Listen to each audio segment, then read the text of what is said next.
இல்லை. இவை நான்கும் தான் நல்ல மக்கள் செய்யும் சீர்திருத்தம். நடுவர் அவர்களே, நீங்கள் அறிந்திருப்பீர்கள், யாழ் அச்சுவேல் என்னும் இடத்தில் அண்ணன் தம்பி இருவரையும் ஒருவருக்கு ஒருவர் தெரியாமல் ஒரு பெண் இருவரையும் விரும்பி இருவரிடத்திலும் மோதிரம் கைச்சங்கிலே வேண்டி இருவரையும் மாற்றிவிட்டு இன்னொரு ஆளுடன் ஓடிவிட்டால் என்ன செய்யும்? இந்த பெண் செய்த செயலை என்ன சொல்வது? சீர்கேடா சீர்திருத்தமா? இங்கே யார் யாரும் சீரழிக்கப்பட்டது என்று யாருக்கும் புரிந்திருக்கும். பெண்கள் ஆண்களை பணம் காட்டும் மரமாகவும் தாங்கள் செய்யும் செயலுக்கு ஆண்களை பழிக்கலாகவும் பயன்படுத்தி விட்டு தாங்கள் நல்லவர்கள் போல் சத்தம் போட்டு ஊரை கூட்டி நியாயம் கேட்பார்கள்.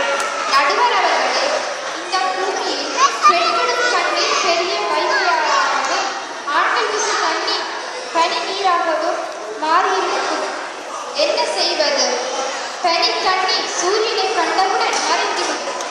நடுவர் அவர்களே, இது உங்களுக்கு புரிந்திருக்கும். அதனால் ஆணையத்திற்கு அணிவிலக்காக நல்ல தீர்ப்பை கூறுவீர்கள் என நம்புகிறேன். நன்றி.